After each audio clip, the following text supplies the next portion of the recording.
picnic area for the Emperor Franz Josef.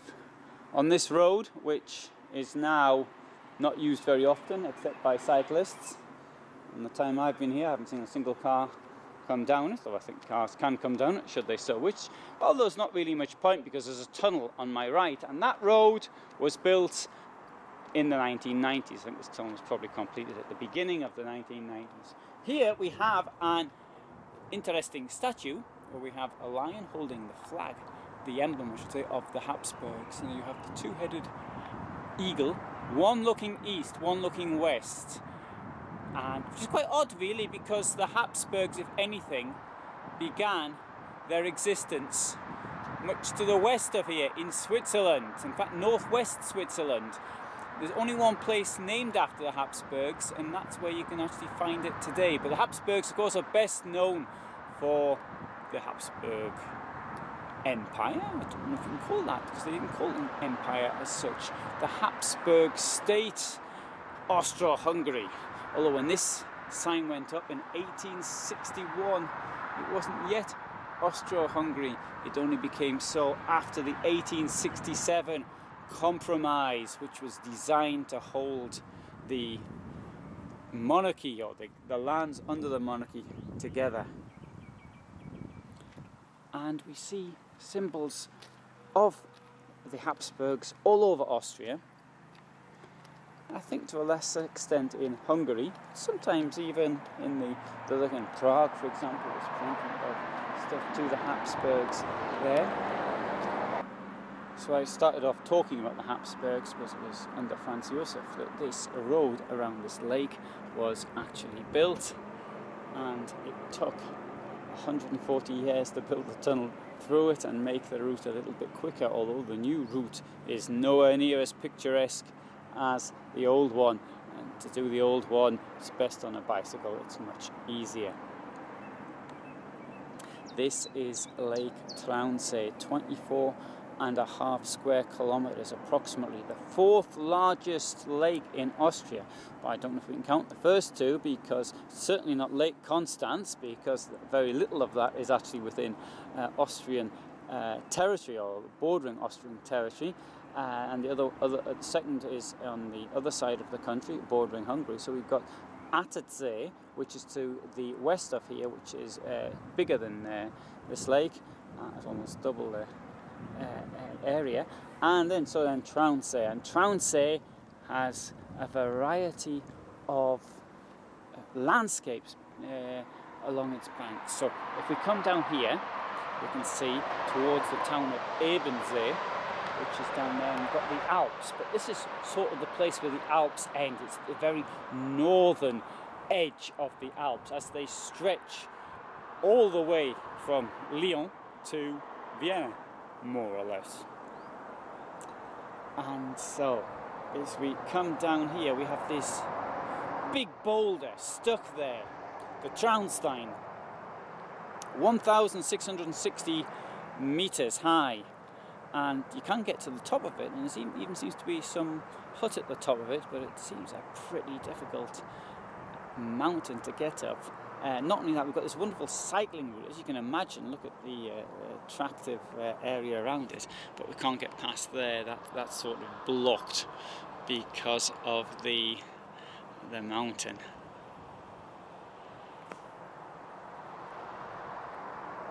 And in front we have this picture postcard village of Traunkirchen, with the church at the top. It looks like an island, although it isn't actually. It's more of a promontory, a bit of a sort of peninsula in a way, sticking into the lake. And at the far end we've got the town of Gmunden, which is a town that grew wealthy, like many places in this area, on the salt business and also on ceramics. It's the ceramic factories of Gmunden ceramics are still produced today, and if you're so inclined you can have a visit to the ceramic factory. And I chose not to do it because I wanted to do other things. I don't really know much about ceramics and can't appreciate them anyway. But that was one of the opportunities I had presented to me. But now over there we have the mountain Grünberg, and Grünberg, you can go up the top there in a cable car, and you got these wonderful views of the lake and hiking. And I made a big mistake. I went up there in the afternoon, so I didn't really have much time to actually walk around, because the last cable car down, I think, was at 5 o'clock, so you really want to go on the first one at 9 o'clock in the morning, and then have a good walk around up there. There's a lake in the mountains you can visit, and anyway, I did it for a long time. I've been very unfortunate with the weather since I tell everybody, the best time to go anywhere is in May, and today it's May. In fact, it's been May now for 2 weeks. But it's been awful. I mean, really heavy rain. In fact, there's even been snow. There was snow on the top of Grünberg only 3 days ago. So the day I went up it, which was 2 days ago, didn't look at it. I was lying in the sun. But it shows how unfortunate we've been with the weather. Now, this lake, I would divide it into sort of the top end, which is sort of a different colour from the bottom end. Here it's much darker. Obviously it's the shadow of the mountains and it changes the colour of the lake somewhat. And there is allegedly a monster in the lake, and that it's called Lumpy or something like that, and I don't know if it just drops in from Loch Ness from time to time. Now here we have this road that goes on. It is a main road. It's got a number to it, so it is quite an important road. So that's why there's the racket. And when I came here, for example, I came here last week, Saturday, 6 days ago, from Ebensee, and I came that road through the tunnels. The deepest point of the lake is 191 metres, or also it's 207 metres. So seems to be a little bit of doubt on that, and that makes it the deepest lake in Austria. I mean, excluding Lake Constance. I think Lake Constance has got deeper parts than that, but nowhere near Austria.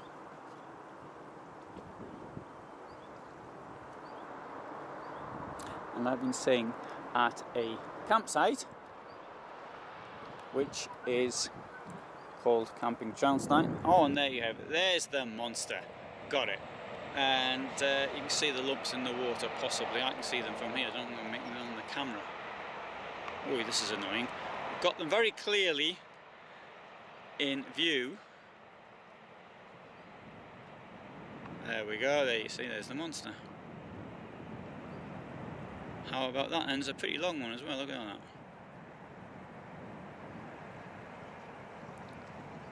Or maybe there's two monsters following each other.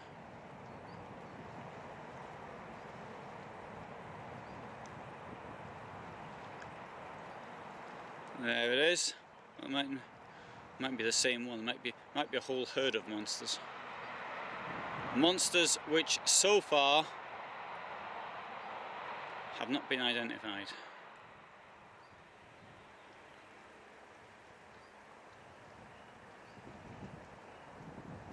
Oh, I should get an Oscar for this film. Actually, when I look at that, I can actually sort of half believe how people could think that something like that was a monster. Clearly it's the light and the ripples, but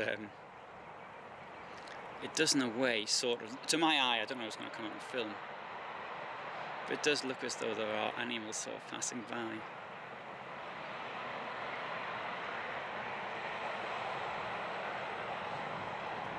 I believe in the Loch Ness monster.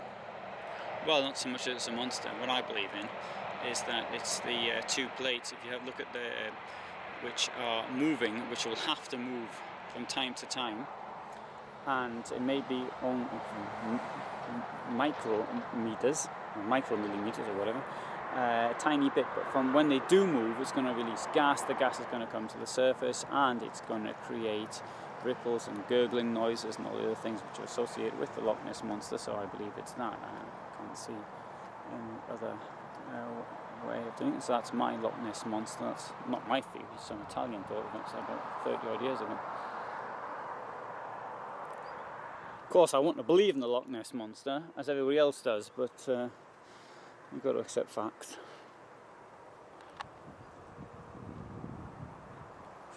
the peaks, and beyond it to the south is, you can see the snow-capped peaks of the mountains there. But unfortunately, they may not be visible from here.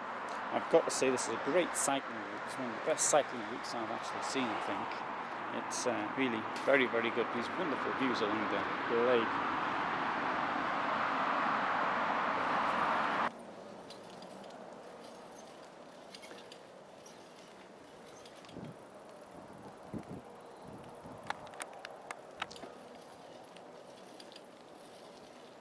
I find there's something particularly pleasant about cycling along these almost abandoned roads, shall we say, the roads which are very rarely used, and this clearly isn't used very often, but now they've been turned into cycle paths, or for people on roller skates, like one of those two which is coming towards me right now.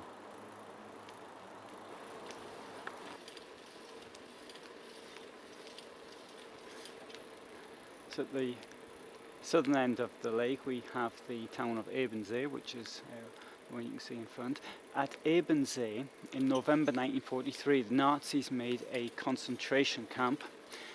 The point of this was when they were moving production underground to allow production of military aircraft and synthetic fuel, and potentially also rockets, V1 and V2 missiles, to be done there. And so this concentration camp was opened. I mean, the cave system itself is, I mean, from a construction point of view, it is absolutely incredible. Of course, it was slave labour that was doing it, and people there were kept in terrible conditions. And this was a sub-camp of Mauthausen, and that is very close to here. So within this area of extreme beauty, you've got this area also, or place I should say, of terrible suffering. And you can go to Ebensee. You can see only the first tunnel that was built, but if you go inside you can get an idea of the incredible construction that was actually done to do it. I mean, dreadful waste of human labour to do something which turned out to be almost useless in the long term. Nazis made a bit of synthetic fuel from shale oil, but that was it.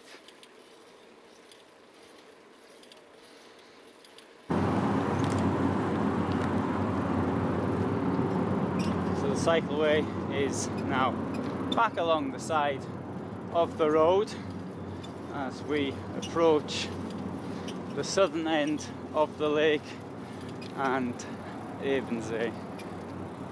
It was supposed to start raining at 4 o'clock, which is about an hour ago, and so far it hasn't, so I'm quite pleased with that.